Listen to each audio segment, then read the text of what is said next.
Robin एक छोटा सा परिंदा है जो हर साल यूरोप से अफ्रीका तक का हजारों किलोमीटर का सफर तय करता है बिना किसी जीपीएस, बिना किसी मैप के, बिना किसी इंस्ट्रूमेंट के, सिर्फ अपने जिस्म के साथ। और साइंटिस्ट जमानों से ये जानने की कोशिश कर रहे थे कि आखिर ये परिंदा जानता कैसे है कि इसको जाना कहाँ है। इनिशियली उन्होंने ये हिसाब लगाया कि मैग्नेटिक फील्ड सेंस करता होगा।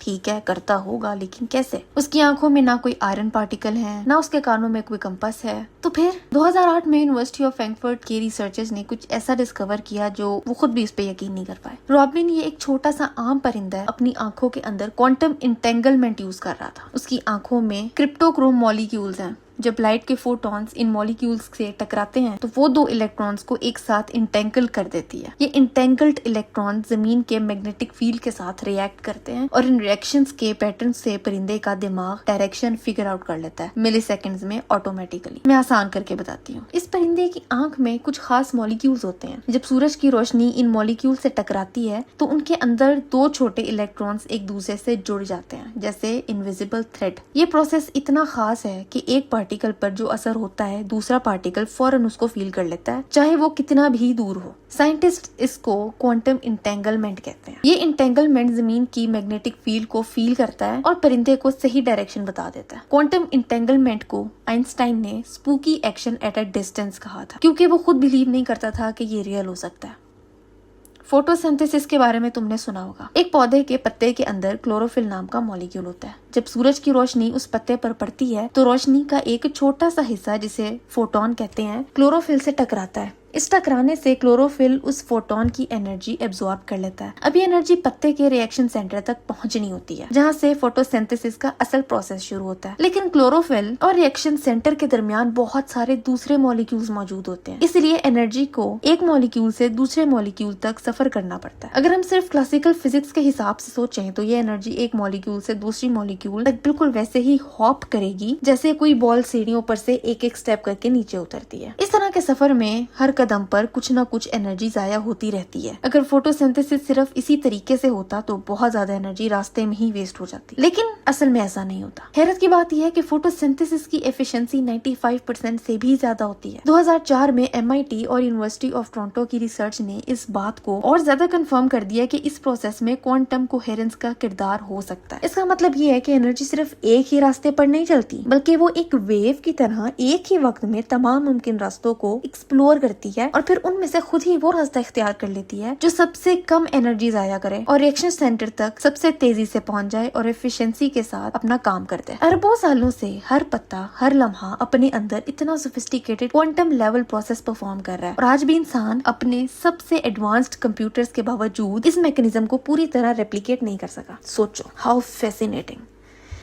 अब डीएनए की बात करते हैं। 2022 में यूनिवर्सिटी ऑफ सर्रे के रिसर्चर्स जिम अल खलीली ने proceedings of the national academy of science में एक रिसर्च पेपर पब्लिश किया। इस रिसर्च ने यह दिखाया कि डीएनए में होने वाली कुछ म्यूटेशंस में क्वांटम टनलिंग का भी किरदार हो सकता है। इसे आसान अल्फाज में समझाती हूँ। डीएनए के अंदर बहुत छोटे पार्टिकल्स होते हैं जिन्हें प्रोटॉन्स कहते हैं। आमतौर पर ये अपनी जगह पर स्टेबल रहते हैं, लेकिन कभी कभी कोई प्रोटॉन एक ऐसी एनर्जी बैरियर के पार चला जाता है जिसे क्लासिकल फिजिक्स के मुताबिक उसके लिए क्रॉस करना मुमकिन नहीं होना चाहिए। क्लासिकल फिजिक्स के हिसाब से प्रोटॉन के पास इतनी एनर्जी नहीं होती कि वो उस बैरियर के ऊपर से गुजर सके, लेकिन क्वांटम मैकेनिक्स में एक अजीब फिनोमेना होता है जिसे कहते हैं क्वांटम टनलिंग। इसमें प्रोटॉन बैरियर के ऊपर से नहीं बल्कि उसके अंदर से गुजरकर दूसरी तरफ पहुंच जाता है। जब ऐसा होता है तो कभी कभी डीएनए के स्ट्रक्चर में छोटी सी तब्दीली आ जाती है जिसे म्यूटेशन कहते हैं। ये म्यूटेशन हर दफा हार्मफुल नहीं होती। कुछ म्यूटेशंस बेजरूर होती हैं, कुछ बीमारियों का सबब बन सकती हैं और कुछ वक्त के साथ साथ नए ट्रेट्स और एवोल्यूशन में अपना किरदार अदा करती हैं। यानी जिंदगी की डाइवर्सिटी और बायोलॉजिकल चेंजेस के पीछे कई फैक्टर्स काम करते हैं और उनमें से एक फैक्टर क्वांटम लेवल इवेंट्स भी हो सकते हैं।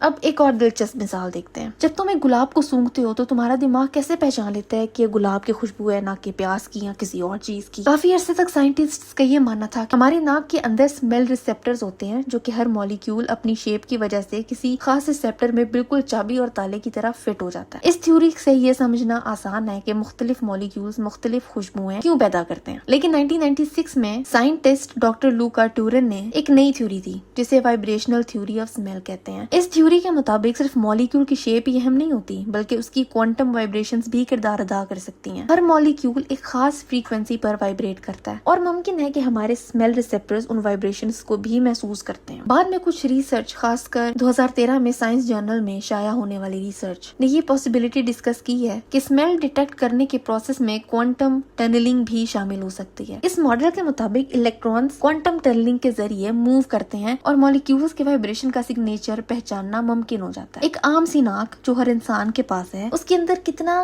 पेचीदा मैकेनिज्म चल रहा है।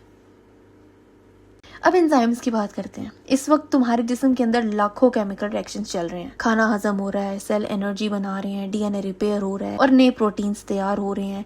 इन तमाम रिएक्शंस को एंजाइम्स कंट्रोल करते हैं। एंजाइम्स ऐसे प्रोटीन होते हैं जो केमिकल रिएक्शंस को इतना तेज कर देते हैं कि उसकी वजह से इंसान की एग्जिस्टेंस पॉसिबल हो जाती है। अगर एंजाइम्स ना होते तो इनमें बहुत से रिएक्शंस इतने ज्यादा स्लो होते कि हमारा जिस्म ठीक से काम ही ना कर पाता। आज बहुत से एंजाइमेटिक रिएक्शंस में क्वांटम टनलिंग ऑब्जर्व की जा चुकी है। कुछ रिएक्शंस में इलेक्ट्रॉन्स या प्रोटॉन्स क्लासिकल फिजिक्स के हिसाब से बैरियर के ऊपर से नहीं गुजरते, बल्कि क्वांटम टनलिंग के जरिए उस बैरियर के अंदर से निकल जाते हैं। इसी वजह से कुछ रिएक्शंस बहुत ज्यादा तेजी से मुकम्मल हो जाते हैं। यानी तुम्हारा जिस्म हर सेकंड बेशुमार क्वांटम लेवल इवेंट्स परफॉर्म कर रहा होता है, खामोशी से, बिना शोर मचाए, बिना तुम्हें एहसास दिलाए। इब्न कय्यम ने सदियों पहले लिखा था कि अगर इंसान सिर्फ अपने जिस्म की तख्लीक पर गौर कर ले तो उसका ईमान और ज्यादा मजबूत हो सकता है। उस दौर में ना माइक्रोस्कोप्स थे और ना ही क्वांटम फिजिक्स थी। आज जब हम बायोलॉजी को क्वांटम लेवल तक देखते हैं तो इंसानी जिस्म की कॉम्प्लेक्सिटी और भी ज्यादा नुमाया होकर सामने आती है।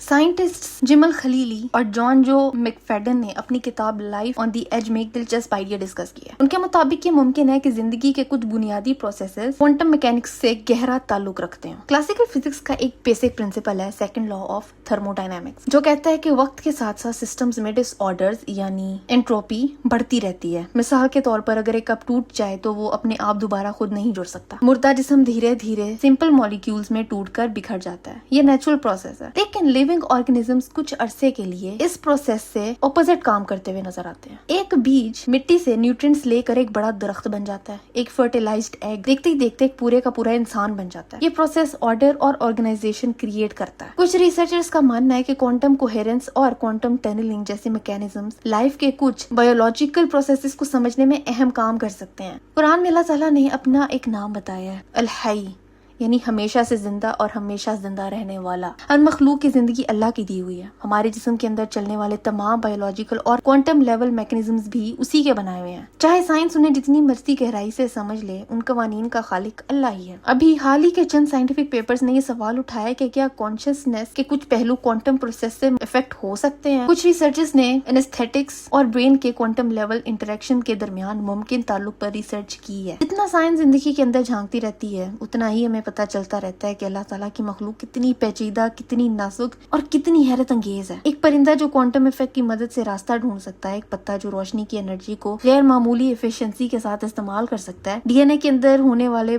बारीक प्रोसेसेस, एंजाइम्स जो हर लम्हा जिंदगी को मुमकिन बनाए हुए हैं, ये सब अल्लाह की बनाई हुई कुदरत की निशानी है। और आज जाके हम उन्हें आहिस्ता आहिस्ता समझ रहे हैं, जबकि निजामों को हमेशा से जानता है। जिस रब ने एक मामूली से परिंदे की छोटी सी आंख में इतना कॉम्प्लेक्स सिस्टम रखा है और वो सिस्टम अजल से बिना किसी खराबी के चल रहा है, तो सोचो तुम्हारी और मेरी जिंदगी कितनी वेल प्लान्ड लिखी होगी उसी रब ने। खैर, ये टॉपिक मुझे बहुत इंटरेस्टिंग लगा तो मैंने सोचा इस पे वीडियो बनाई जाए। क्या तुम्हें क्वांटम बायोलॉजी के बारे में पता था? मुझे नीचे कमेंट्स में लिखो। और आज के लिए बस इतना ही था। मैं मिलती हूँ तुमसे अगली वीडियो में एक नए टॉपिक के साथ।